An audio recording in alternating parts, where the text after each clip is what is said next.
Namaskar दोस्तों, this is Dev Raj. Today I will teach you a question of simple interest. This is special one question. मैं इस type के question upload करूँगा जो कि काफ़ी लंबे तरीके से सॉल्व होते हैं। अगर उनका जुगाड़ इट मीन्स अगर उनकी कोई ट्रिक अवेलेबल है जिसके माध्यम से वो बहुत ही शॉर्ट में निकल जाए और इम्पॉर्टेंट भी है, तो मैं उनको एक नाम दूंगा, special one on simple interest, on compound interest, on time and work और टाइम एंड डिस्टेंस। तो ऐसे जो भी क्वेश्चन होंगे जिस चैप्टर से होंगे ऑन करके स्पेशल वन होगा वो, जिसका एक्सप्लेनेशन काफ़ी लंबा हो बट ट्रिक के हिसाब से वो बहुत छोटा हो जाए। तो आज का भी एक ऐसे क्वेश्चन है ये जो बहुत लंबे तरीके से होता है।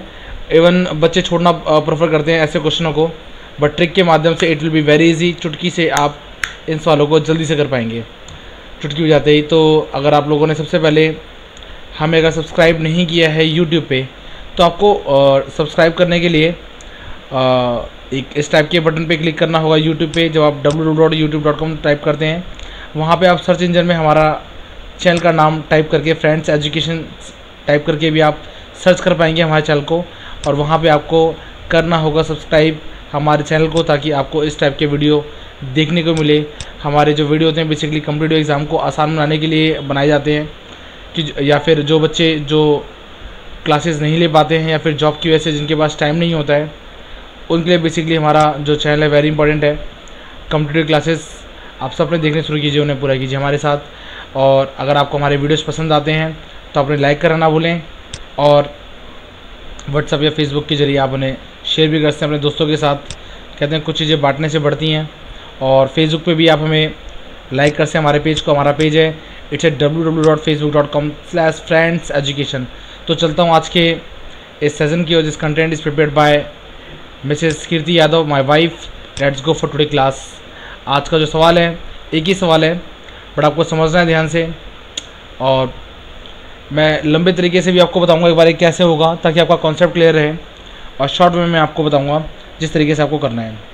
सवाल है कि एक व्यक्ति 60,000 रुपये अपने दो पुत्रों ए तथा बी में, जिनकी जो एज है उम्र क्रमशः 12 वर्ष तथा 14 वर्ष है, मतलब एक व्यक्ति जिसके दो बेटे हैं, एक बेटे की उम्र है 12 साल और एक बेटे की उम्र है 14 साल, वो इन दोनों के नाम पे कुछ धन बांटना चाहता है बैंक में या कहीं जमा करना चाहता है।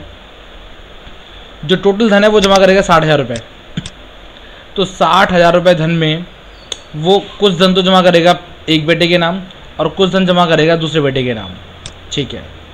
और इस प्रकार बांटेगा कि उनके भागों को बैंक में जमा करने पर जैसे वो बच्चे 18 साल पूरे करें, जैसे 18 साल का पूरा हो या फिर जैसे ये 18 साल का पूरा हो, इनको जो पैसे वो बराबर मिलें।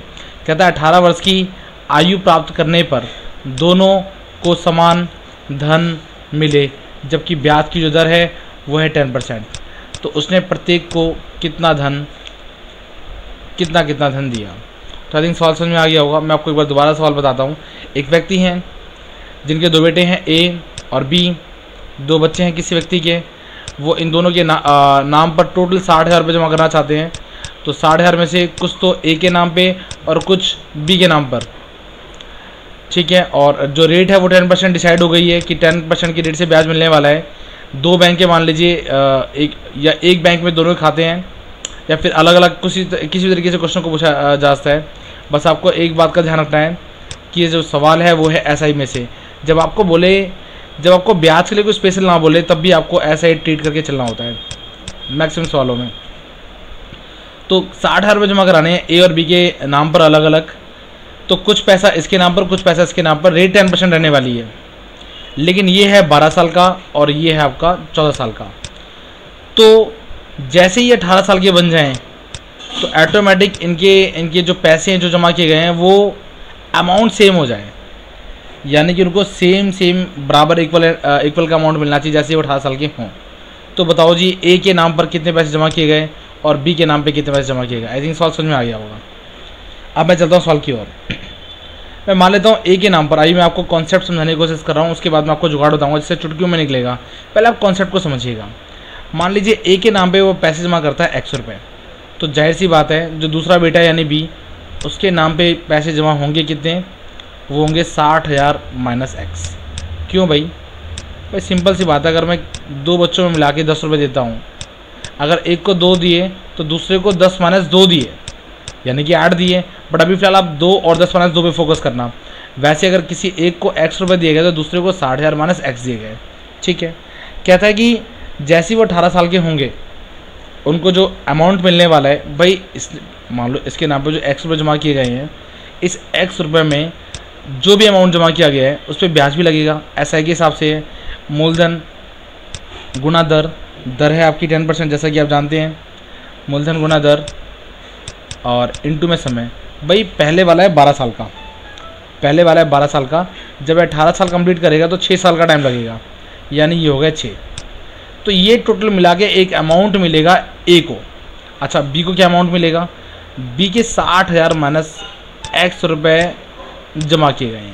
ठीक है, इसमें ब्याज मिल रहा है इसी अमाउंट पे, जो कि 60,000 माइनस का x मूलधन गुना दर, दर कितनी है? 10% है। और रेट है आपकी, भाई 14 साल का बच्चा था, 18 साल कंप्लीट करने में 4 साल ले लेगा। अच्छा जी, अब बात ये है कि जो ये अमाउंट टोटल मिलने वाला है और जो ये अमाउंट मिलने वाला है वो टोटल दोनों को बराबर मिलने वाला है। अब यहाँ आपको सॉल्व करना है और x का मान निकालना है। तो जो भी x का मान निकलेगा वो मिल गया A को, और मैं बाद में लेस कर दूंगा 60,000 - x, तो मिल जाएगा किसको? B को। तो इस तरीके से आप निकालेंगे कॉन्सेप्ट वाइज। अब आपको बताता हूँ जुगाड़ वाइज कैसे करना है आपको शॉर्टकट में। ये तरीका आपको फॉलो नहीं करना है एग्जाम के लिए। अब भैया सिंपल सी बात ये है कि एक बच्चा है 12 साल का और एक है 14 साल का, ये बात तो समझ में आती है। अच्छा, 12 वाला 18 साल कंप्लीट करने में भाई ध्यान रखना है, भाई 12 साल को लगेंगे कंप्लीट करने में 6 साल, ठीक है, और 14 वाले को लगेंगे 4 साल। बात समझ में आती है? आती है। रेट है 10%, 10 से गुणा कर दी, रेट है 10%, 10 से गुणा कर दी। ये बात समझ में आ रही है आई थिंक? ठीक है भाई, इसको लगेंगे 18 साल होने में, 12 साल का था ना, ये था 12 साल का, ठीक है, तो 6 साल लगेंगे 18 बनने में। ये था 14 साल का, इसे 4 साल लगेंगे 18 होने में।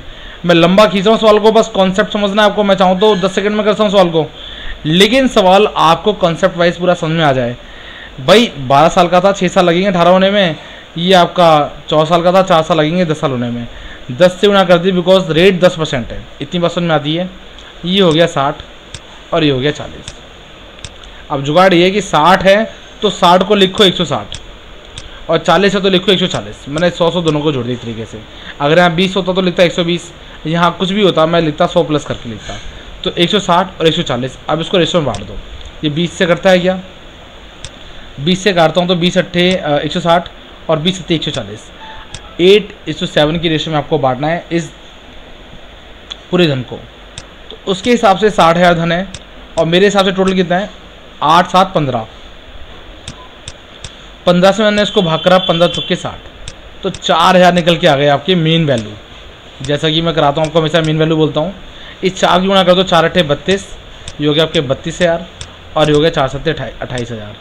तो टोटल धन लगाया गया जो अलग अलग, ए के नाम पे जमा किया गया 32,000 रुपये और बी के नाम पे जमा किया गया 28,000 रुपये।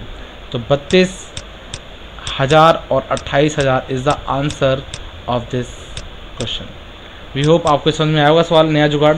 अगर आपको ये सवाल अच्छा लगा और बेहतरीन लगा और आप ऐसे ही जुगाड़ चाहते हैं हर काफ़ी सवालों में जो पेपर में आते हैं, तो मुझे कमेंट कर बताना ना भूलें कि आपको वीडियो कैसा लगा। Thank you so much for watching us. आपसे मिलता हूँ मैं अगली वीडियो में।